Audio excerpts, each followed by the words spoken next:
underneath the DJ, lays it in. Right up 1 second left. Down goes Frazier. Down goes Frazier. Down goes Frazier. Oh, a spectacular move by Michael Jordan. Oh, wow. In your life have you seen anything like that? No good. Wide right. Little roller up along first. Behind the bag. It gets through Butler. Here comes Knight and the Mets win it. The band is out on the field. He's going to go in the end zone. He's going to go in the end zone. The Bears have won. The Bears have won. Oh, my God. You believe in miracles? Yes. It's the Davey Mac Sports Program, where we talk to sports and other stuff, like candy. Thing about M&M's and Reese's Pieces is that they're both wonderful. But I find Reese's Pieces fit in one's dick hole a little easier than M&M's, giving them the slight edge. I'm Roy Harder, and here's your host, Mr. Eastside David McDonald, everyone. Thank you. Wow. Thank you so much, Roy. Don't know what kind of disgusting, sick introduction that was. Dick hole, M&M's, Reese's Pieces. That's how we're starting this program? No, we're not starting this program. We're starting this program with fire, fun, electricity, light, and energy because we are going to celebrate what is obviously going to be the summer of Dave. Oh, okay. Davey Mac here, Roy Harder there, Bobby Tamburo over there. Round of applause for all three. As we said before, we'll be doing these shows on, it looks like Mondays are our new days. Is that the case? Whenever works good for everybody. This week, I think Monday worked better for Roy, but sometimes Sundays will work better for us. So one of those 2 days are going to be our time slot. I think we're going to try to go Monday as much as possible. Excellent. But if there's conflict interest, you know us, we're adaptable. Excellent. I've informed my man, Kevin Flynn, who is a Davey Mac Sports Program super fan. Yes. But, and I am not throwing Kevin under the bus because he did not throw us under the bus. Yeah. But on the comment section, it was Kevin Flynn said, Davey Mac, what the fuck is with you guys? He's like, I just want to fucking watch the Davey Mac Sports Program. I go, look, you know, we are a podcast first, right? For years and years and years. We are we are an award-winning show. The Davey Mac Sports Program, officially the #1 independent sports podcast in the world. Winner of Best in Show by iTunes editorial team, which is like getting an Oscar. You cannot even apply for said award. The iTunes editorial team has to go. In other words, the accolades, the awards, everything that we've done has been totally gold. And for years and years, though, it was a podcast, really, Roy. That's you know? right. Mm-hmm. Yeah. But I guess, you know what, Roy? It's 2024, and we have the ability to go live. And so some people are like, why don't you just do it, live? And we're like, we're doing it live. But we might do it on a Sunday. We might do it on a Monday because all we do is care about the podcast. And now people are getting pissed off at us. Because, well, no, not people. Kevin Flynn. So here's what I have to say. I am putting myself out there. The email is davymacshows@gmail.com. Oh, David, brave boy, huh? I will email each and every single one of you who emails me, Davey Mac, email me on a Friday, okay? Email me on a Friday, Davey Mac, when is the DMSP this week? Are we looking at Sunday or Monday? I'll tell you. Sometimes we even go on a Saturday. But if we go on a Sunday at noon, it's usually noon. I'll say Sunday at noon or Monday at noon. I will personally, email you, the great one, the Magic Man, the champion of champions. Of radio? Yeah, the greatest of all time. Yeah. All right? I will personally email you. Consider yourselves very lucky. I am taking my time out of my very busy day. You know what I have to do today? What's up, I have David? to immediately end the Davey Mac Sports Program and take my son to the dentist office. What time's his appointment? 2:30? And the appointment is actually at 2:30. 2:30. It is actually at 2:30. And I'm going to make that joke to Stanley until he fucking wants to hit me in the head. It's actually at 2:30, but yes, now I can do the tooth hurty line that Robert just said. Yeah. Over and over again. You don't know. He's at the stage now. Yeah, he's at the stage now where some of my jokes, like some of my humor is phenomenal. And I'm like the funniest fucking person of all time. I mean, he looks at me like, I'm better than like Jerry Seinfeld and fucking George Carlin combined. But then some of the jokes, some of the stuff I'm now leaning into the, he's 14 and some of the fucking jokes suck and it starts to make his eye roll. But when he does the eye rolling thing, those are the jokes that I keep repeating time and time again. This is to drive him crazy. It's weird how you want to also drive your teenagers crazy. Do you ever have that, Roy? Yeah, dude. I had 2 teenagers. I mean, my kids are almost in their 20s now, so it's a little different. Wow. But you're about to hit like that age where it's like you got a problem on your hands, man. You're not going to be funny for much longer. 15 and 14, about to be 16 and 15. Yeah, you're fucked. And Stanley Mac is the one going 14 on to 15. And yeah, he gets embarrassed by me with all of my my bad jokes. I saved my best material for just he and I. But we're in public, I saved the dad jokes, and now he kind of wants to get away from me. And he gets so this dentist's appointment is going to be one fucking awful joke after another for 15 minutes in the waiting room until he's like, out loud, please kill me.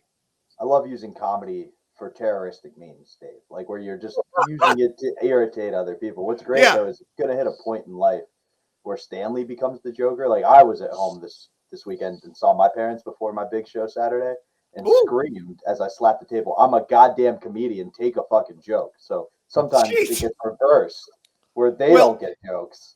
And but your humor's odd though. You're human in your relationship. You got mad at your parents a couple weeks ago for trying to defend you when you were down on yourself, calling yourself ugly, and you're short and ugly, and your parents tried to defend you and say you're good looking, and you actually like got into a debate with them about how you were not good looking and it was their fault. That's one of the more disturbing and distressing stories you've ever told, Robert. Did you ever seek any kind of psychological counseling after that story? Why? I don't need psychological. I need physical. That's the problem. It's okay. But listen, here's the bottom line. My audio fucked up for you guys? Yeah, no, you sound like you're in a tin can, buddy. I didn't want to mention it, but your microphone sounds Chinese. Is the microphone on? Yeah, it's on. Yeah, your microphone. It's just turn up the volume a little bit, or figure something else out. Remove the tissue paper from the capsule. Is this better? No, not one bit. Not at all. It doesn't sound like it's on. Plug it. Check the connection. Check the cord. It sounds like we're hearing you from like a room mic of some kind. Yeah, I don't know what the hell's the matter with this kid. Jesus Christ. Well, let me talk.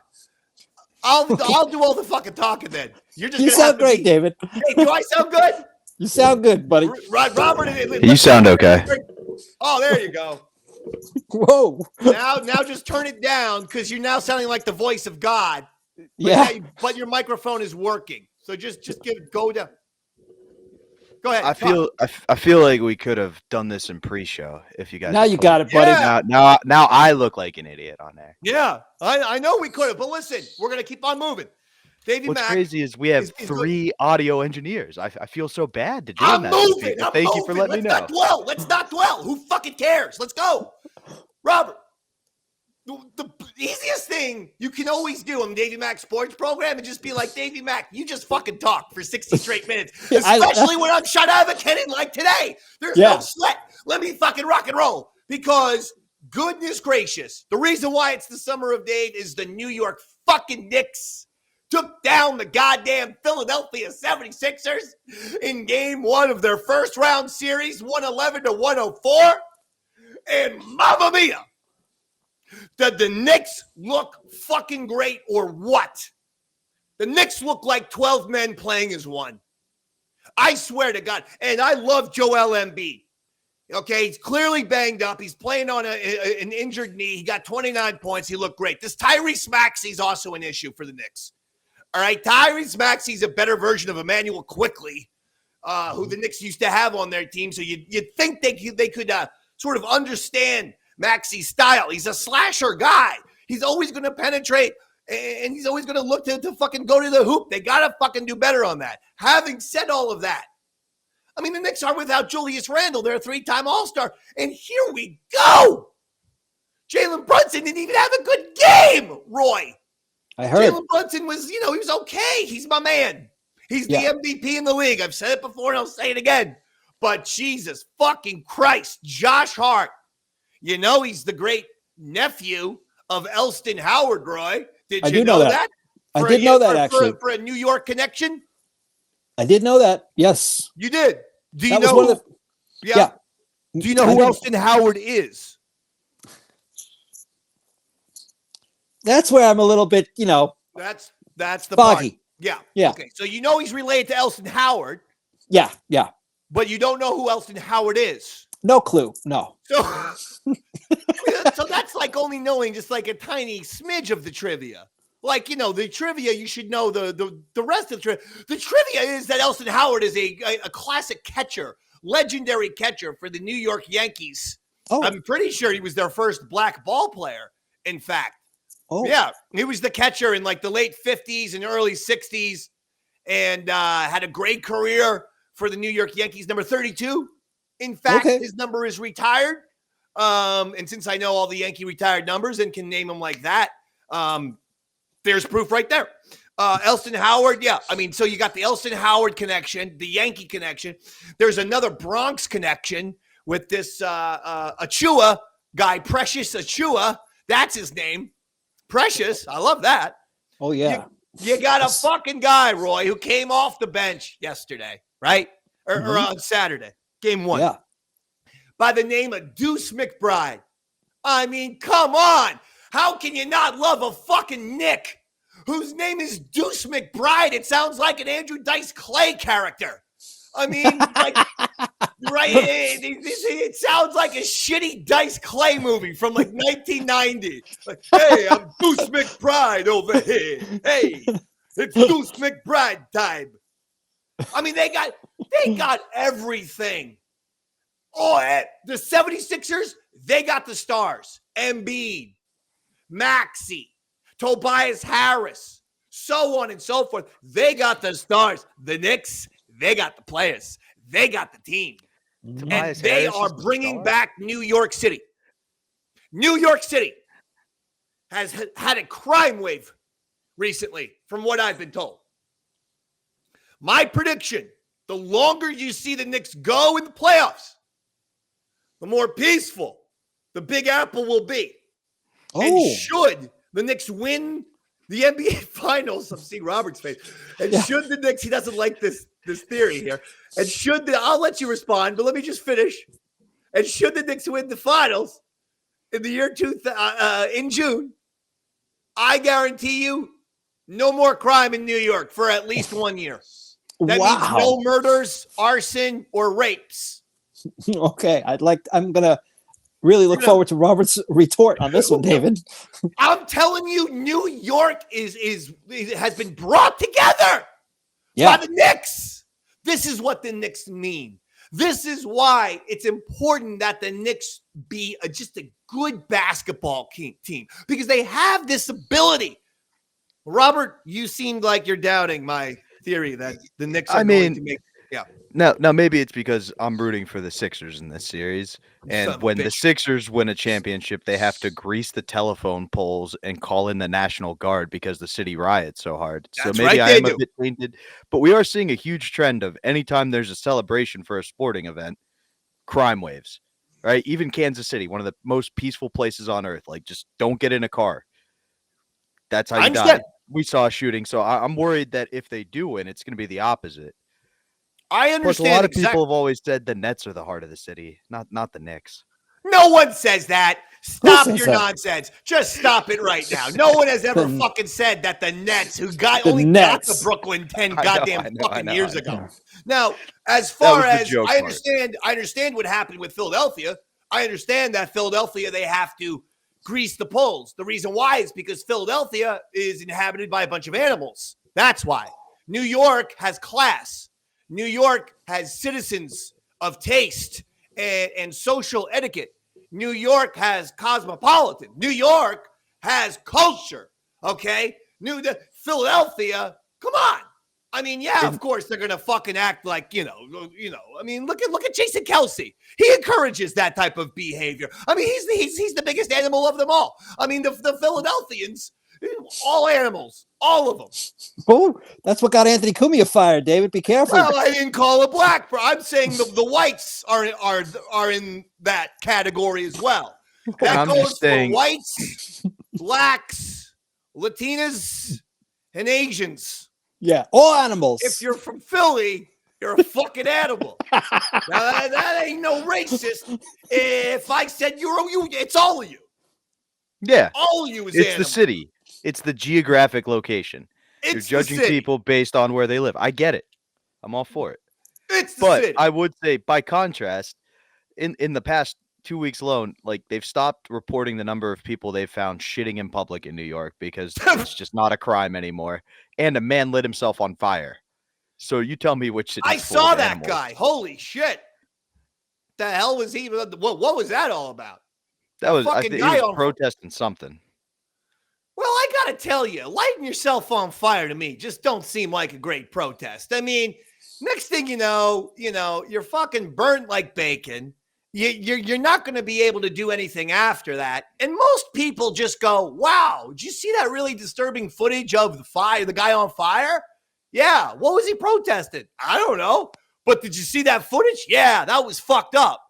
These protesters need to think of, how can I get my protest heard and listened to? Fire or blocking a bridge? Why are you blocking a bridge? If I'm fucking driving on a bridge and you're blocking it, I am running you over because I'm not going to fucking lose money. No.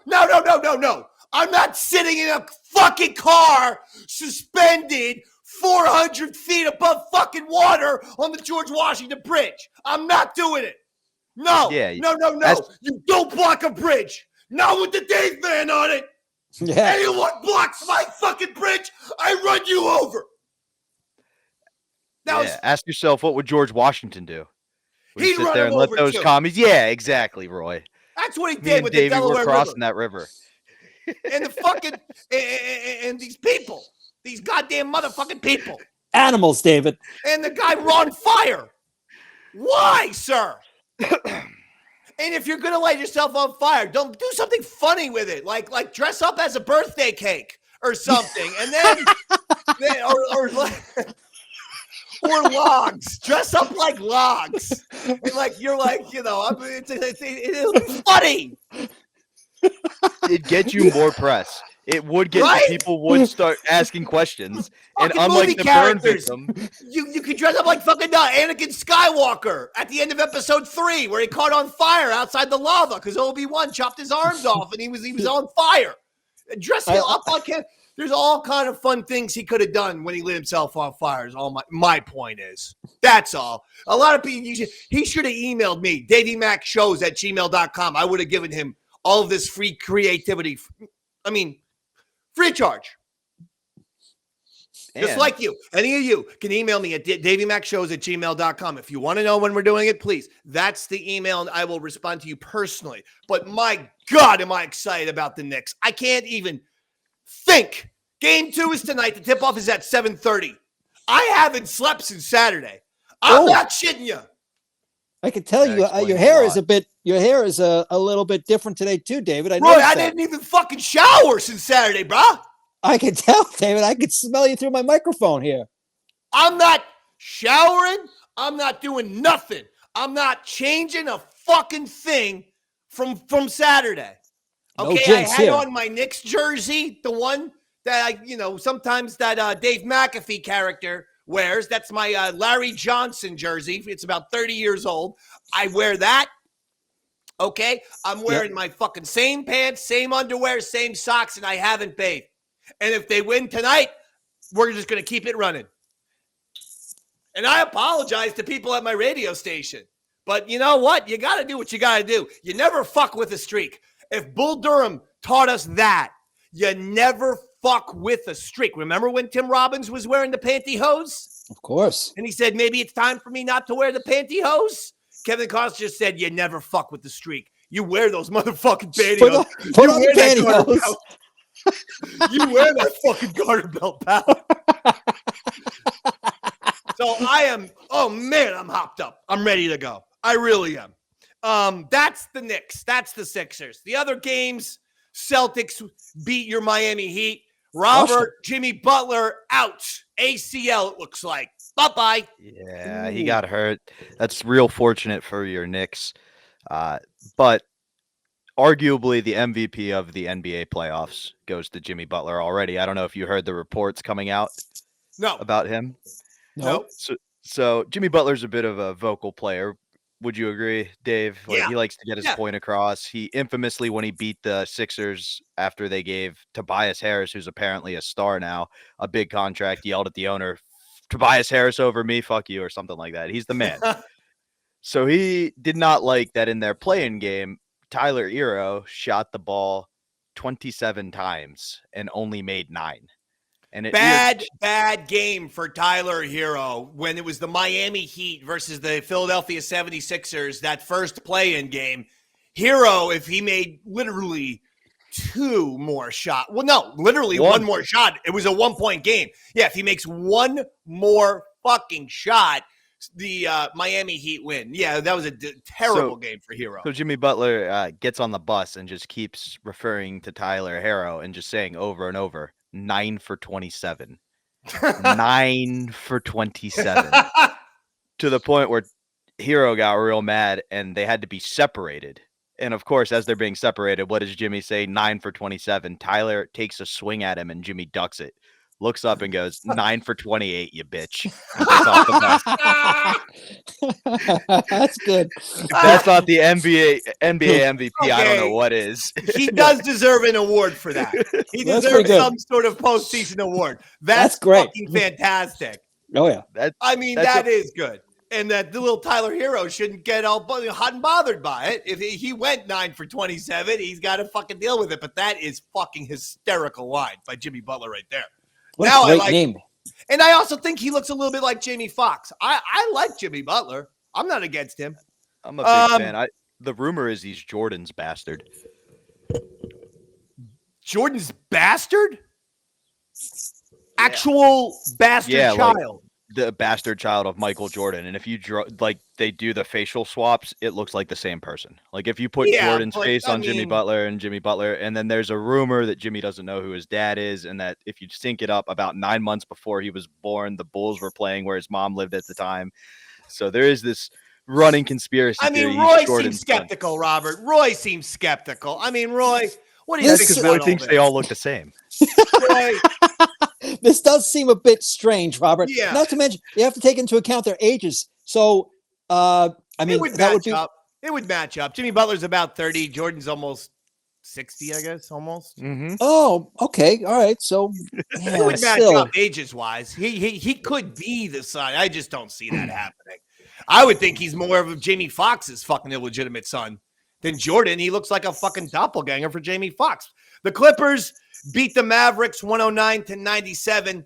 I'm wanting the Mavericks to get swept because I want Luka Doncic to come to the Knicks and begin the whole New York Knicks empire. He has already said he's interested in the Knicks and he loves Madison Square Garden in New York. So we need the Mavericks to get swept the fuck out of here so Luka can come next year.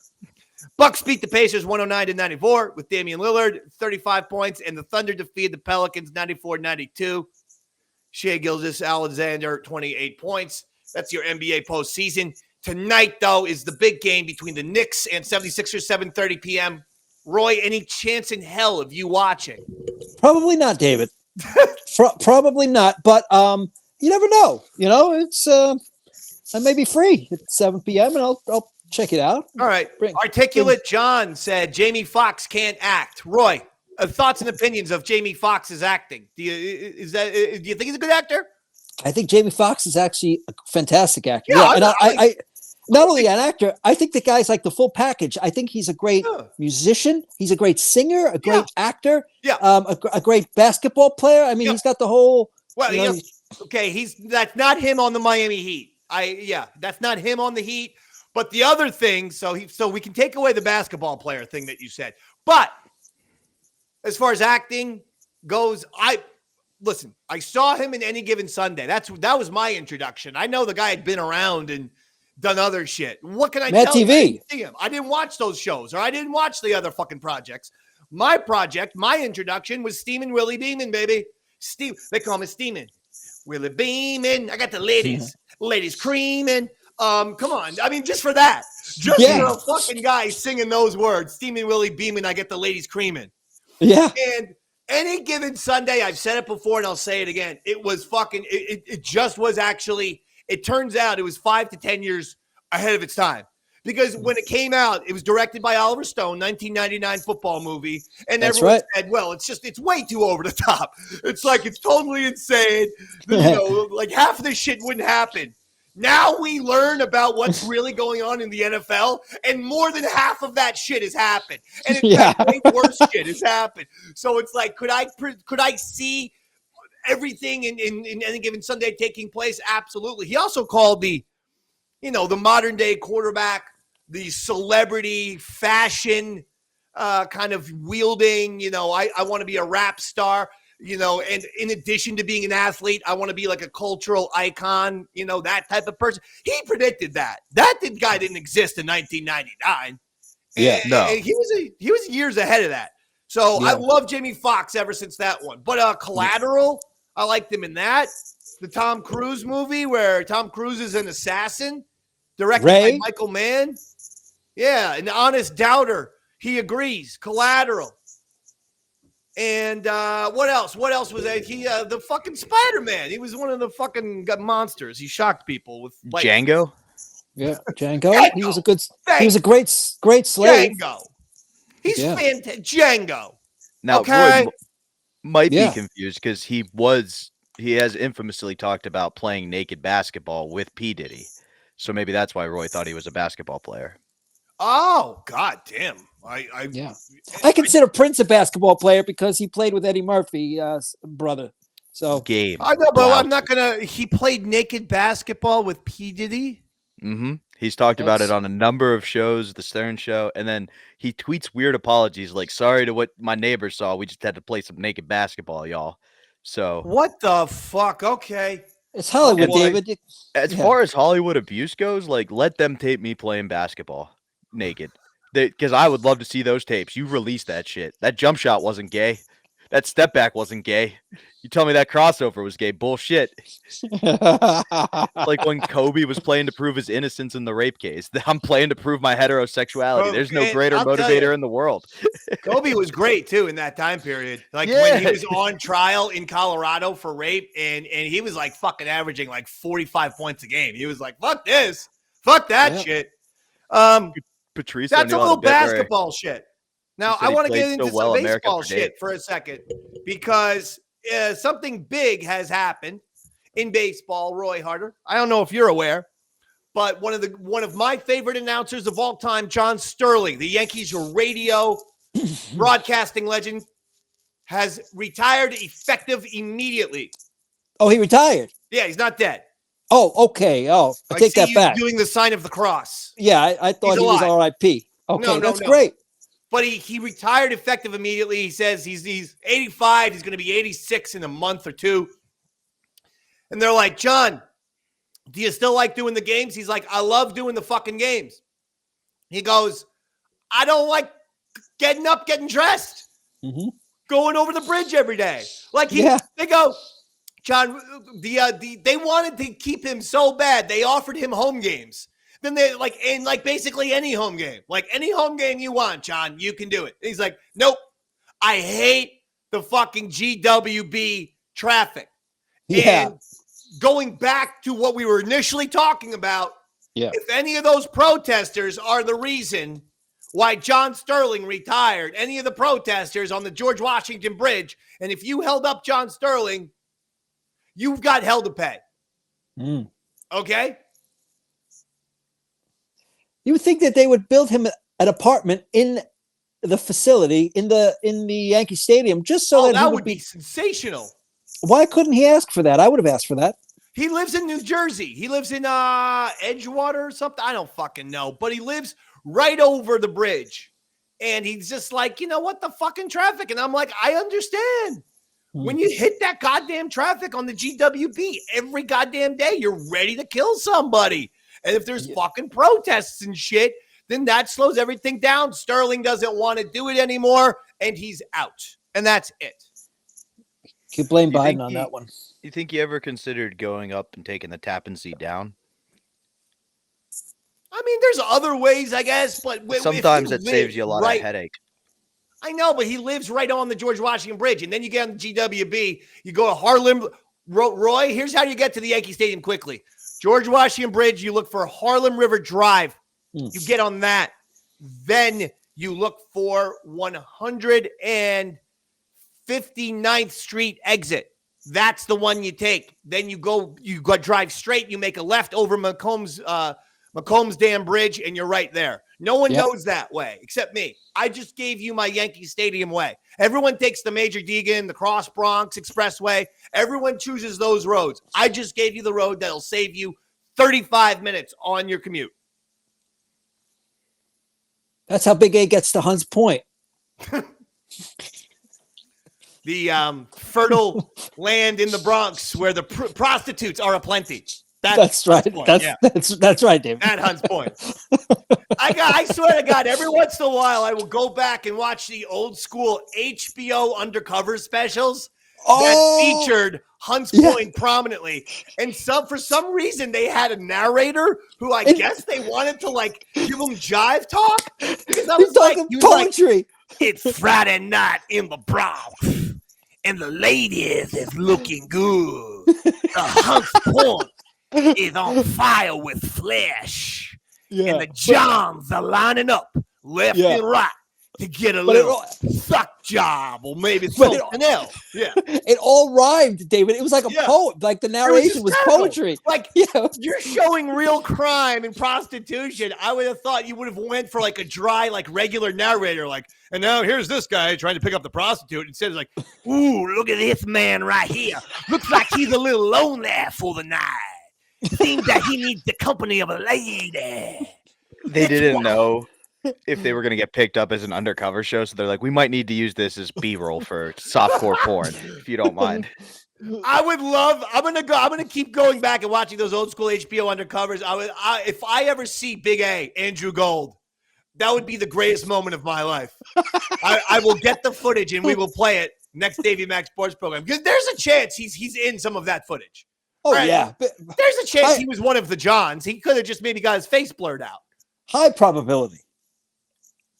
I think deep down, you guys, have you ever seen the movie The Other Guys, where you find out Will Ferrell was this, like, you think he's straight edge, but he was really a pimp by accident? I think there's a good chance that's Big A's backstory, is that these women saw he was a big, friendly giant and were like, can you pretend to be tough and protect me? And Big A was probably the most profitable pimp in Hunts Point. Hey, I mean, he's got to do something. He's got to get some free fuck jobs, you know, and if maybe he could be the security guard for a couple hours on a Saturday night at Hunts Point, I'll be the goddamn whore security guard. Then maybe he got a free handy out of it. And I can't blame him, you know? I mean, that's just Big A doing good capitalism right there, in my opinion. And now, if the police talk to him, there's no way they're going to believe he's a criminal mastermind. Now, I want to throw in my hat for the Yankees play-by-play job. Oh. I want to throw my hat in for the organist of the stadium, too. Oh, my God, Roy. You should be the organist. Then How great would that be if you would work together forever? We could do the Shiza live in front of a stadium, Yankee Stadium. Every strikeout. If anyone in the New York Yankees is a fan of the Davey Mac Sports Program, I know we got fans on ESPN and WFAN and a whole bunch of other places. I've never heard, in all fairness, even the Mets organization, we actually, the Met ball boy was not Met ball boy, the Mr. Met. The fucking guy who wears Mr. Met is a fan of the Davey Mac Sports Program. The fucking big-headed Mr. Met. And we asked him to come by the show one time. He was all excited. And then all of a sudden the Mets told him no. They said we need a video sample of the show you want to appear on. And they said, no, these are the old school days with Pepper and Sean O'Barry and shit. Yeah. They go, no, no. Mr. Matt cannot appear on the Davey Mac Sports Program. So he's like, sorry, guys. I remember that. I always pictured, like, when Mr. Met emailed me, I pictured his voice being like, sorry, guys. The Mets organization told me I couldn't go. Yeah. I'm still a big fan, Yeah. but I guess they think your show's too raunchy. Anyway, I'll always be a fan. Signed, Mr. Met. But, Roy, if that could happen, if Jesus is listening, Jesus, you know how much I love you. If you could make me the announcer, even if it was the stadium announcer, because really, Roy, when you're talking about, I should probably be the in-stadium announcer. Oh, yeah. You're the organist, because I was talking about filling in for Sterling on the radio. Oh, I thought it was the same guy, to be honest. That would be amazing. No, I mean, the PA guys, the guy, now batting, like Bob Shepard, now batting, number 2, Derek Jeter, number 2. See, I can do that. I could do the no, charge! Yeah, and then sometimes I'll grab the mic and just be totally unprofessional. Go ahead, do it again. Charge! Let's go, Yankees! Fuck yeah! Okay. You'd have like Hal Steinbrenner being like, okay, we're going to retain the services of Roy Harder, but Davey Mac is out. I know you're wondering how I could fit into that. What I was thinking is I could be the opposing team's mascot. So let's say the Yankees were playing the Mets. I would dress up as Mr. Met and then go do something racist or misogynistic. Like perhaps during the 7th inning stretch, you bring a woman out and I just beat her up. And then we make the opposing team look bad. Shock. You've already had several shock type comments today that I've let go. What are we? You know, let's not shock it up so much. So, legendary Yankee radio announcer John Sterling, though, now that he's gone, you know that Roy, he does home run calls and shit. Like his famous, like if Bernie Williams hit a home run, he would go, "Burn, baby, burn." Oh, or when Alex Rodriguez hit a home run, he would go, "It's an A bomb." No, he'd go, "It's an A bomb from A-Rod." That kind of thing. Okay. Nice. So I've got a few for the modern day Yankees, and I would like to try those out and see if I can get the job. Okay. And I feel like I'll probably talk in sort of a John Sterling type voice because, I mean, that's what the fans want to hear. They don't want to hear like my voice. So anyway, I'm going to say that, Anthony Volpe, Roy, their shortstop, their young shortstop. He's a really good player. So imagine if Anthony Volpe hits a home run. Ready? It's going to sound a little bit like this. Swing, pitch to Volpe. Swing! Big hit, long fly ball to left field. That ball is out of here. Oh, Volpe is number 1 as Volpe urinates all over that fastball.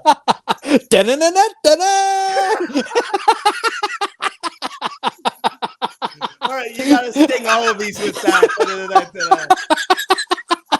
So did you like that? Is that home run call okay?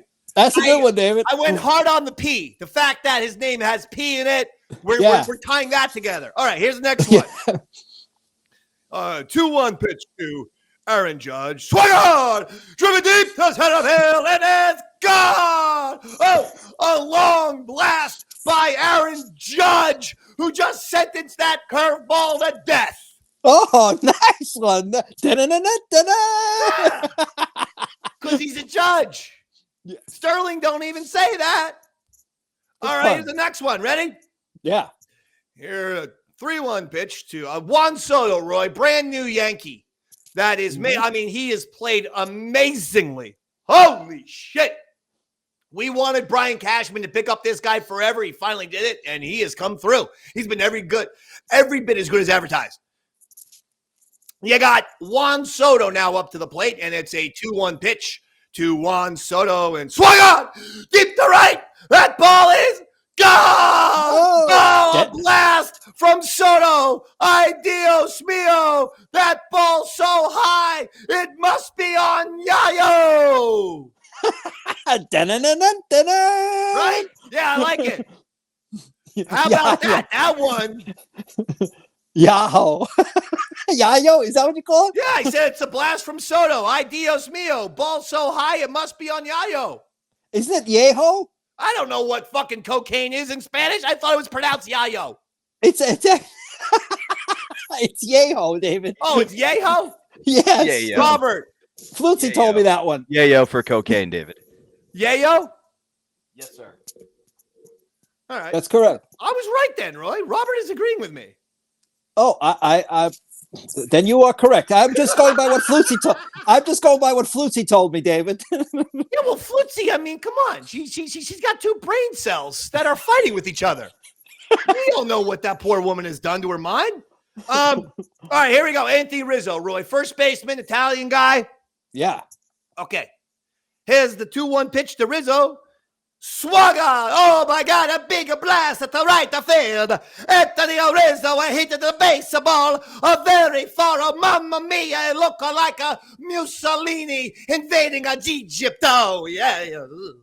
Mussolini invading. Yeah, Yeah, it was like it's an Italian thing. I'm gonna go hard on the Italian accent. Okay. And then finally, Roy, Gleyber Torres, second baseman for the Yankees, Roy.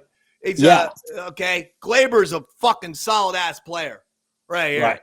Here's the pitch to Gleyber Torres. And it is swagger! Hit deep to center field! That ball is gone! Oh, Wow. I think his water must have broke because he's gone into Gleyber.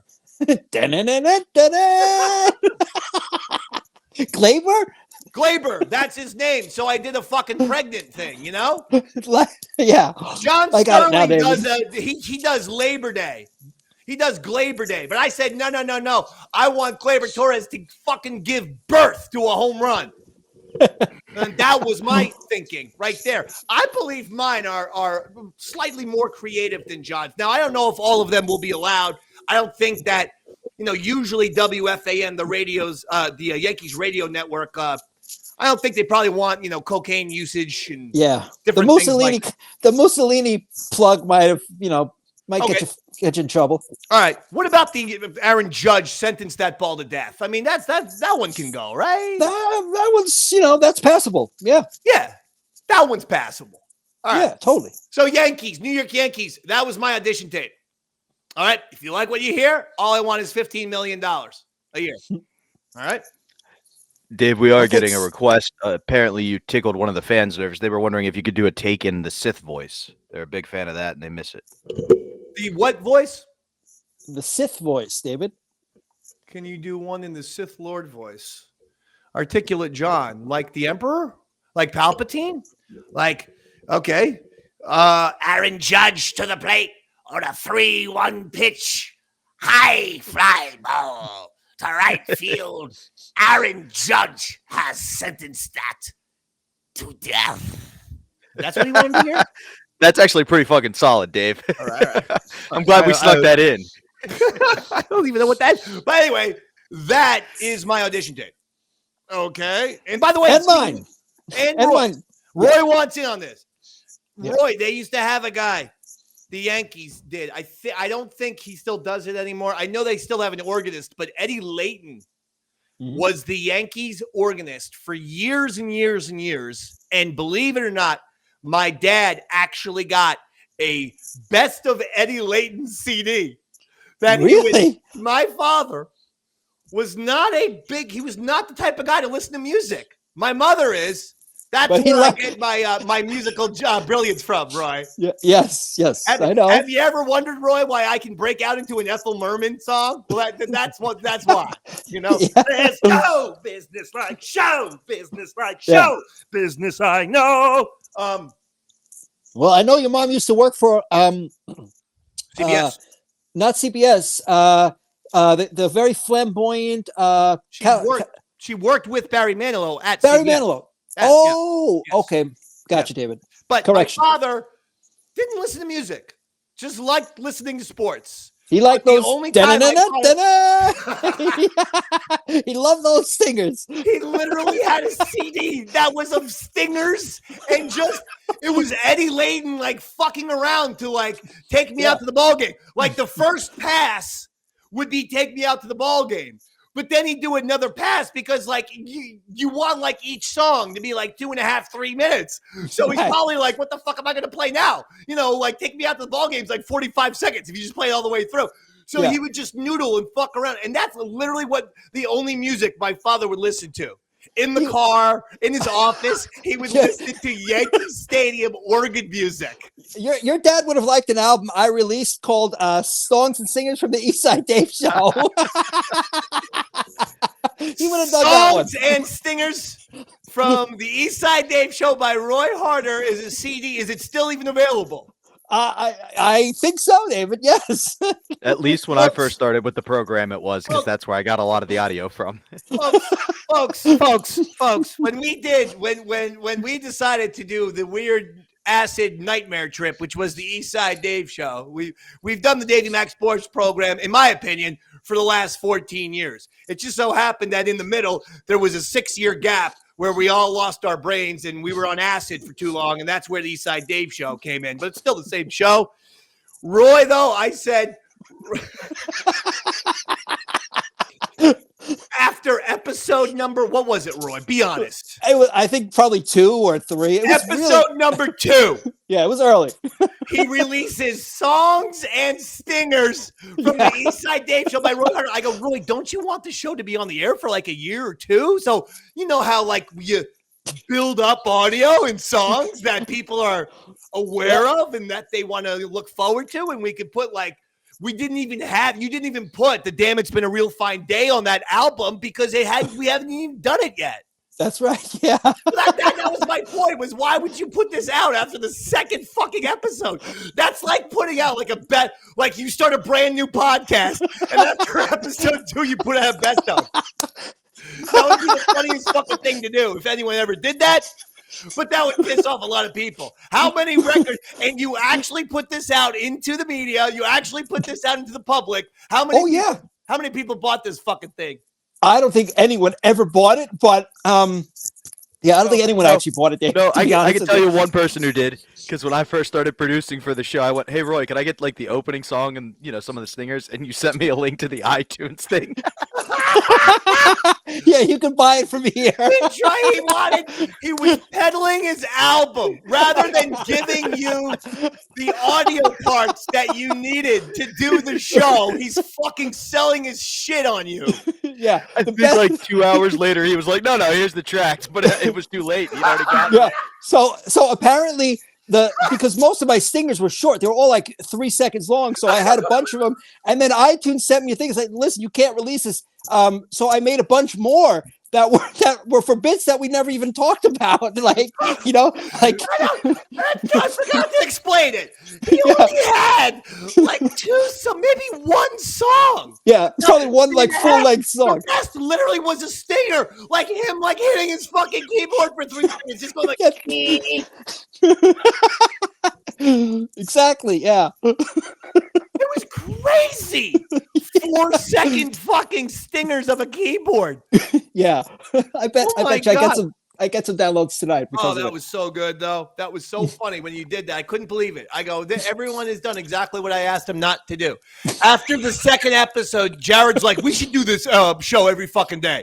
I'm like, if we do the show every day, I'll be dead. I'll be dead in 1 month, bro. I'm like, do you know how hard it is to fucking sit down and write an entire, basically, Saturday Night Live? That's what I fucking do, Jared. Don't fucking get on my goddamn ass.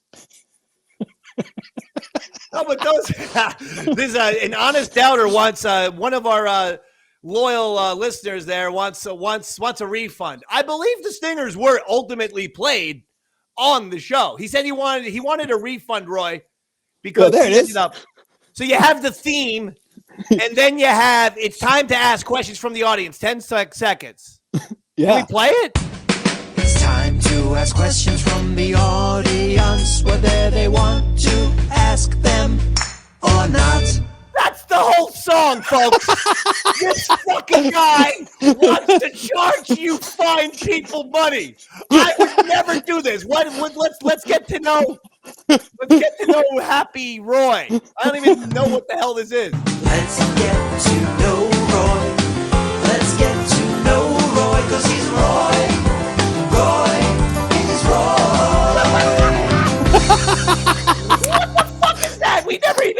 segment called "Let's Get to Know Roy."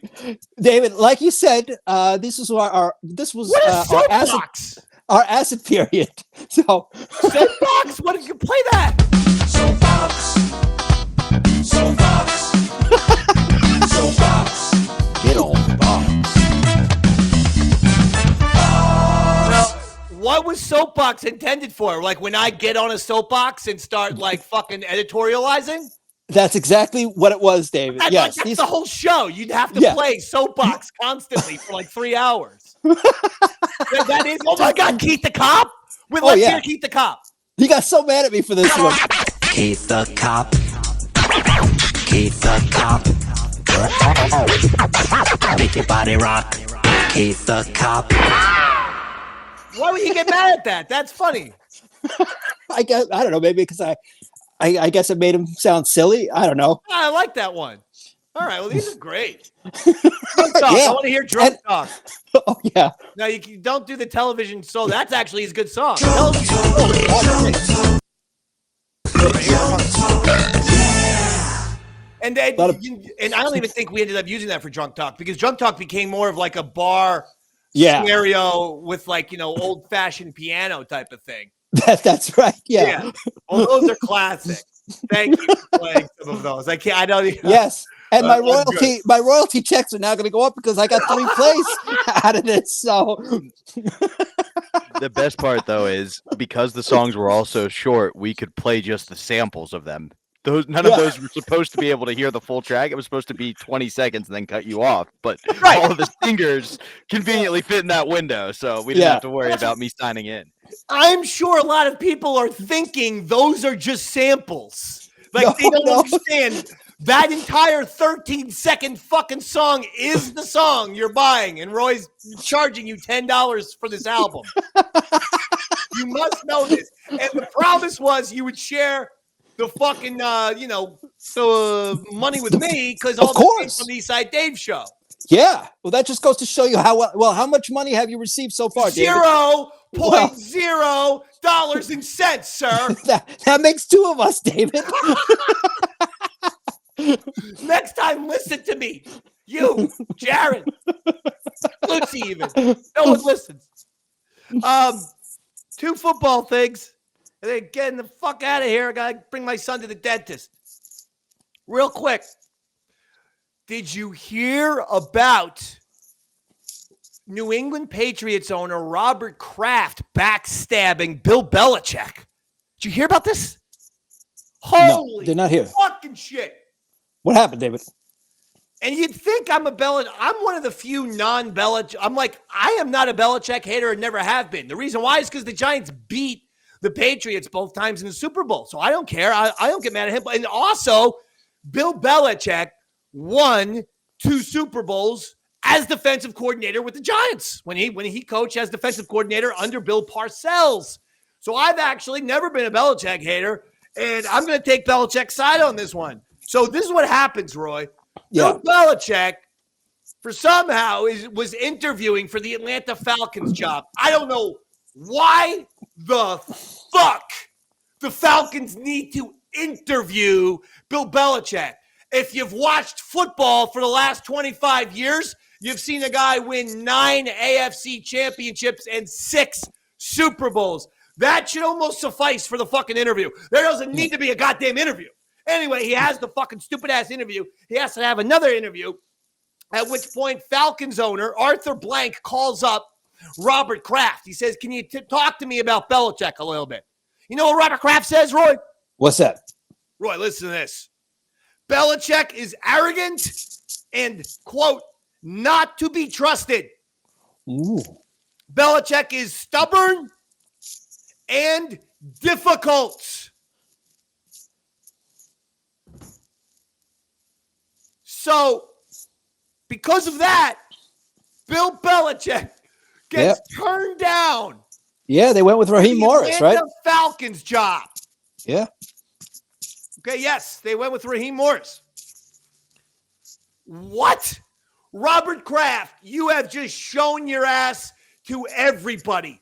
And you're why everyone fucking hates the goddamn, CEO of the company. because they don't know shit about shit. How the hell can you say that about Bill Belichick when he gave you 6 fucking Super Bowls and literally put your whole organization on the map? The New England Patriots were nothing. They were a nothing franchise before Belichick got him the 6 Super Bowls. I know they had been to one against the Bears. They got destroyed. And then Parcells gets him to a Super Bowl, and they get fucking killed by Brett Favre. They were the fucking LA Clippers of fucking football. They were irrelevant. They were nothing. In terms of fucking Boston, they were sports team number 4 behind the Red Sox, Bruins, and Celtics. A non-entity, an absolute nothing organization. It was all Bill Belichick. First of all, when everyone wanted fucking Drew Bledsoe to get back, his starting quarterback job, it was goddamn fucking Bill Belichick who said, no, I like this Brady guy. I think he's got the grit. I think he's going to come up clutch. I think he's a winner. No, we're winning right now. I like how Brady is playing, and I'm going to fucking keep the fucking kid who was picked in the 6th round over the $25 million quarterback. No one liked that move at the time. There's a whole bunch of people saying, what the fuck is he doing? Put Bledsoe back in. Bledsoe had just been to the Super Bowl with the Patriots. Get him back in on the fucking thing. No, I'm going with Brady. That in and of itself changed the direction of the New England Patriots forever. Yeah. Next decision.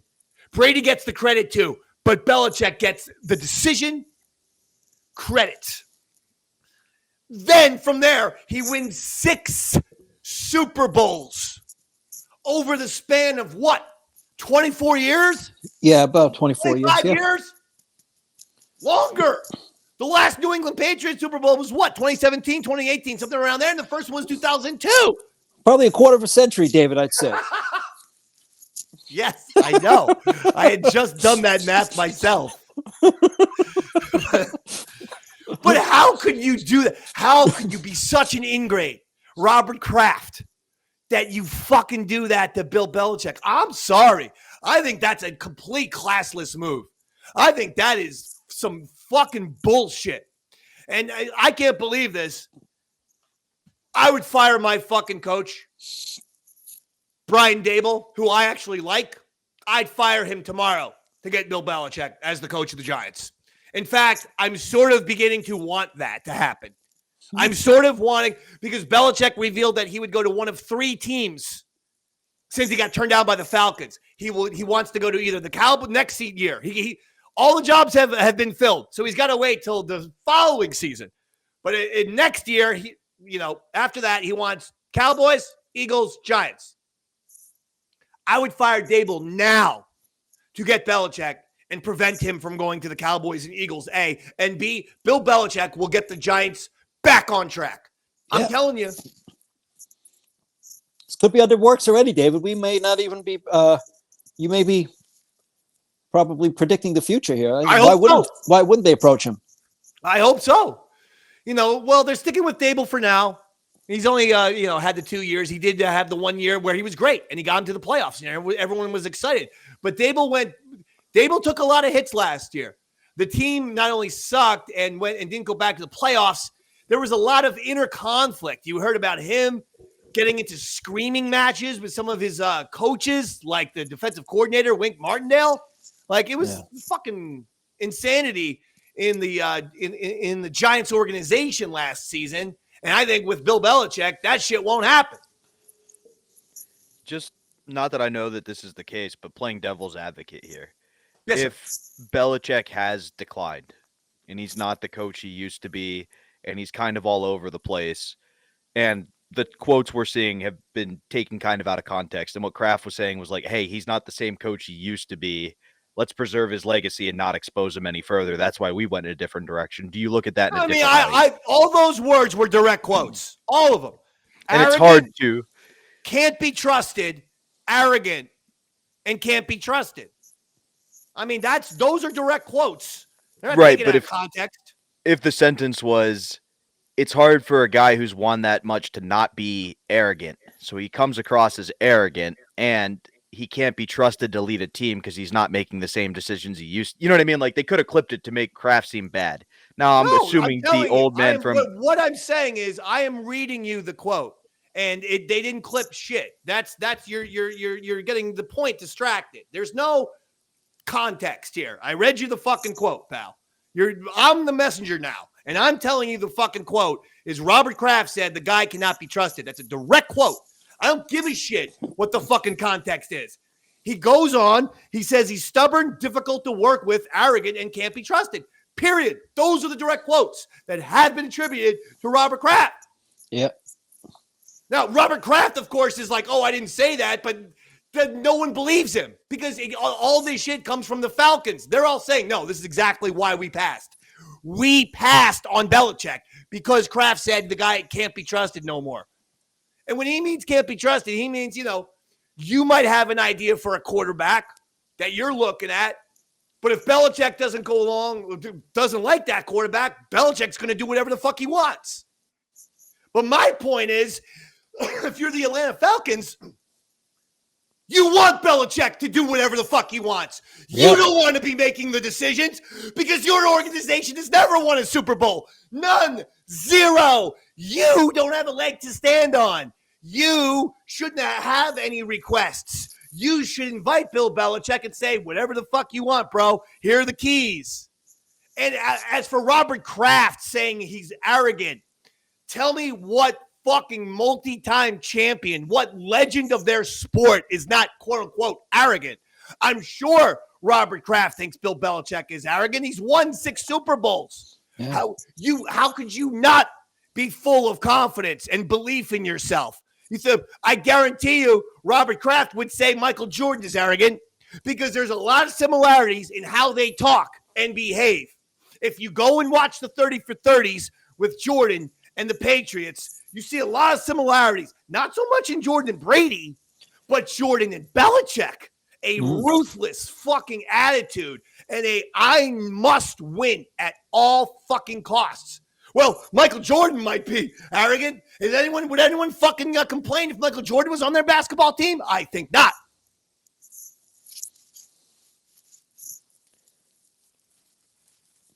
I sure wouldn't. This Robert Kraft.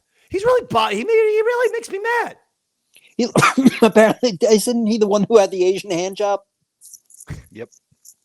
Just checking. I just wanted to make sure there's the same Robert Kraft I'm thinking about. He did. There was some sort of massage parlor.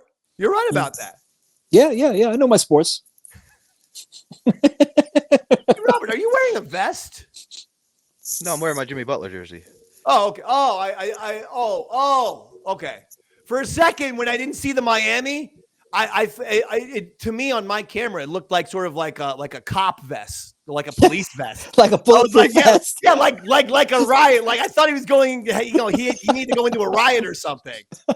New York City's crazy. The Knicks have been winning. When they win, Robert, peace will come to New York. And then I kind of like that in the metaphor. Like New York will win when pigs fly. So there will be peace when the Knicks win. That's a fun way of being like neither of those things is ever going to happen. When the Knicks win the NBA Finals, it'll be like fucking Batman is there cleaning up the streets of the Big Apple. Everyone will say, "What happened to all the crime?" Because people are happy. If you're happy, you're not lighting yourself on fire. Whatever the fuck that guy was. I mean, do we know? Maybe he was cold. Did we find out? Maybe the guy just needed a coat. But if you're happy, you're not always upset with the protest or the fire or this or that. You're just like, man, it's a good day. The Knicks fucking won the championship. It's a goddamn good day. Yeah. Lastly, possible. Yeah. Lastly, Aaron Rodgers says the U.S. government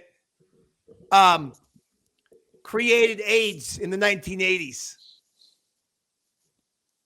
Roy, thoughts and opinions? You're crazy. Yeah, and I love just like Rodgers. You're fucking nuts, and you're a bit of you're kind of the Davey Mac Sports Program resident conspiracy theorist, I think. Yeah, I'd say I know I'm aware of all the conspiracies. I don't know if I believe in all of them. Right. And this one, well, let's just say there's a little bit of truth behind every conspiracy. Okay. So So whether or not the U.S. government created AIDS and HIV in the 1980s, I believe it's the U.S. government created AIDS or HIV. We just don't know which one. So it's one of the two. We can't be both, David. The U.S. government is very inefficient. Doesn't have time to create all these diseases. So your point isn't that Aaron Rodgers is fucking batshit insane. It's that he got it wrong. It's the U.S. government didn't make both HIV and AIDS. They just made one or the other. That's right, David. Yes. Okay. Yep. U.S. government is notoriously inefficient. So you ask a mental patient for his opinion on a sports topic, and this is what you get. I did it to myself. Not your fault. Mine. Robert, what do you think? I'm thinking about either Aaron Rodgers or Roy.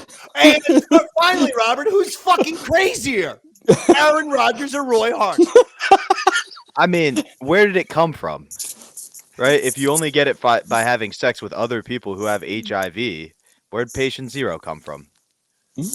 I mean, where do any diseases come from? I don't fucking know. There's a blood vessel pops and it becomes a virus, and then you kiss someone and they get the virus. I don't know how this shit works. I think they got to him, Roy. I think the government got to Dave, Roy.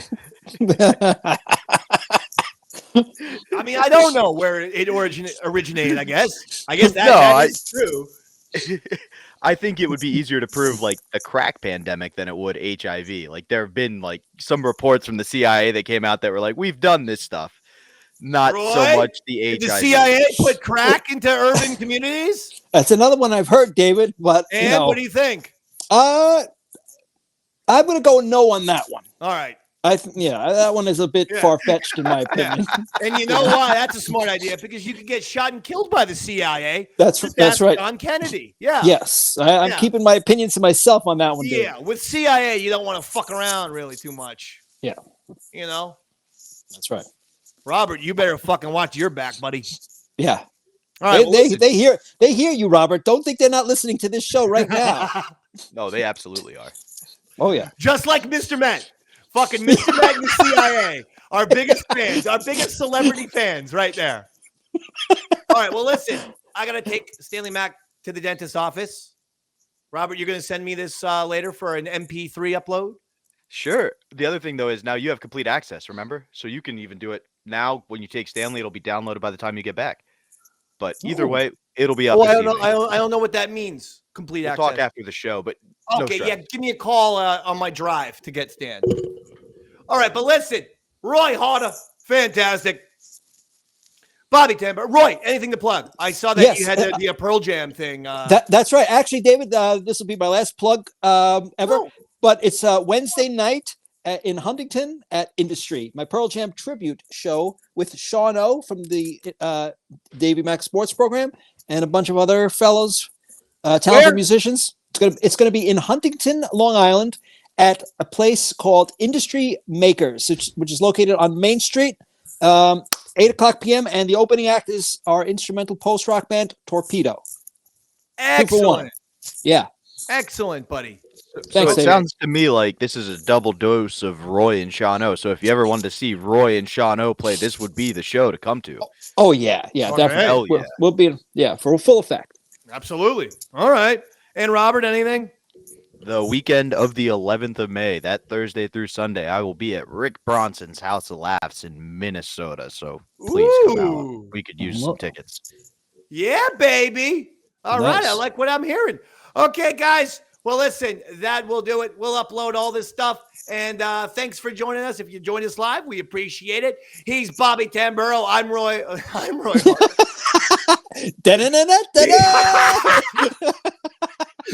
Bobby Tamburo. He's Roy Harder. I'm Davey Mac. Good night, everybody.